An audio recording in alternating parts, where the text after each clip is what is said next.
What's up? I'm Jeremiah from MusicInsiderTV, and we're here with Johnny of Prison. How's it going, man?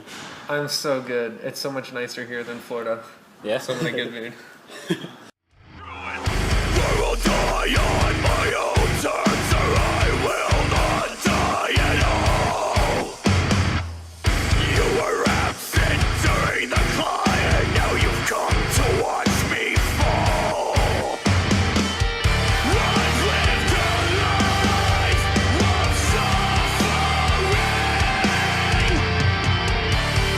I think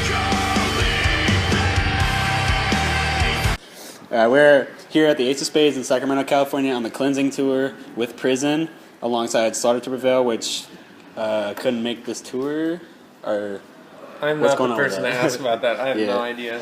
Winds of Plague, which is not on this date, Upon a Burning Body, and of course Suicide Sounds playing the cleansing in its entirety. This is the second night of the tour. How did the last night go? It was cool. We played when we got to the venue. It's probably not why you're asking this question, but the thing that stands out was like we got to the venue.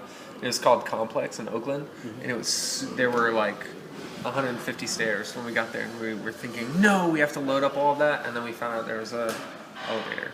So we were when we got there, we were like, let's just drive straight to Sacramento and skip today.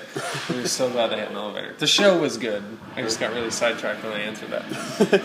So it was a good turnout for you guys? Yeah, it was awesome. You released an EP or album titled NGRI in June of 2017. How have the responses been to that album? I think we're lucky that people got it, because it was like very... I was nervous about taking that bold of an approach. Oh, this is video. I'm like looking right at you. We're just really relieved that we took a gamble by writing about stuff that's really unsettling and real, and people understood our intention. They weren't like, you're glorifying all this dark stuff. It was like, people understood that we were doing it so kids could relate to it. And I think we, first week we did more than I could have ever imagined without a label or management or anything. So I think independent. Yeah, I think we're so relieved that people understood what we were going for. What does that album represent to you guys? Basically everything ugly. So we've all been through a lot of real nasty stuff, and we've dealt with it in ways that weren't super positive in the past. So this is us making an effort to not deal with it in an unhealthy manner. We're trying to talk about what we're going through with other people who are going through it. And so I think in a weird way it's like a catharsis to finally talk about stuff that I have been very hesitant to address in past records. Yeah, I've noticed that you guys write about subjects such as abuse and neglect, all that kind of stuff. Why do you choose to write about these topics? Because if I didn't, I would deal with it unhealthily, probably. I think a lot of people who experience abuse and who have been raped or who have been diagnosed with mental illnesses will turn to self-harm, or they'll fight people and get arrested for dumb stuff. So I think we're coming out on the tail end of that, and we're like, we have to funnel it into a creative outlet, but not in a way that I feel like a lot of metal and hardcore talks about this stuff in a way that's like, it trivializes it, and it's like, yeah, we're a death metal band, we're gonna write a song about cutting up some girl, or and it's like, dude, I can't connect with that at all. And I think our main goal for this band is just to bring healing instead of glorifying that stuff. What does the album title mean, NGRI? Do you not know, or are you asking for people who might not know? Both. So it's just, I'm surprised by how many people didn't Google it, because it's already an acronym. It's basically, in a court of law, if you commit a crime, if you murder someone or something, and you say, I wasn't in my right mind, so I can't be held accountable for my actions, you're considered not guilty by reason of insanity. That's the insanity defense, or the insanity plea. So when I was writing that record, I was trying to think of a way to explain how I felt when I was going through that. And I felt so not in my right mind that I didn't think I should be held accountable for my actions. And now looking back, you'll hear in the sample at the beginning of that song and at the end of that song, that a mental health diagnosis doesn't necessarily make you not accountable for your actions. So it's kind of me owning up to how I think and how I behave, you know? Yeah. What are some of, well, not your like favorite tracks, but ones that like stand out to you the most? So we literally wrote like 18 songs. Wow. And then we only put 6 on the EP because we're saving the rest for a full length. So it's really difficult to pick 6 that, like only 6 out of 18. Yeah. And then from that, whenever I get asked what my favorite track is, I'm like, oh no, because I picked my 6 favorite ones. But I think probably Our Father and Wear Your Skin are my 2 favorite songs. I think. I'm going to change it every day.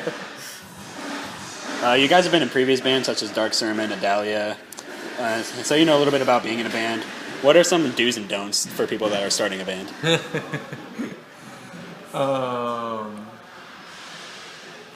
We're basically modeling this band after avoiding mistakes that we made in past bands. So I'll say this. Don't think that a label or a manager or a booking agent is necessary to... You don't need anyone to greenlight your idea. If you have a good idea and you want to run with it and it makes you feel alive and you're passionate, just do something about it. Like, don't wait 5 years for someone to go, that's okay, I'll give you $5,000 that you'll pay back. Like, nothing against labels, but I think when I was younger I definitely thought that I couldn't do anything as a band unless I had other important industry people saying, like, this is a good idea. But now I realize if it makes me feel alive and it like gets me out of bed, then it's important enough to pursue. Mm-hmm. So I said a don't. Do. Let's see. Do have a good attitude, because even the biggest tours in the universe, there will be nights that are really hectic, or nights where way fewer people show up than you thought, or nights where you don't make anything on merch or whatever.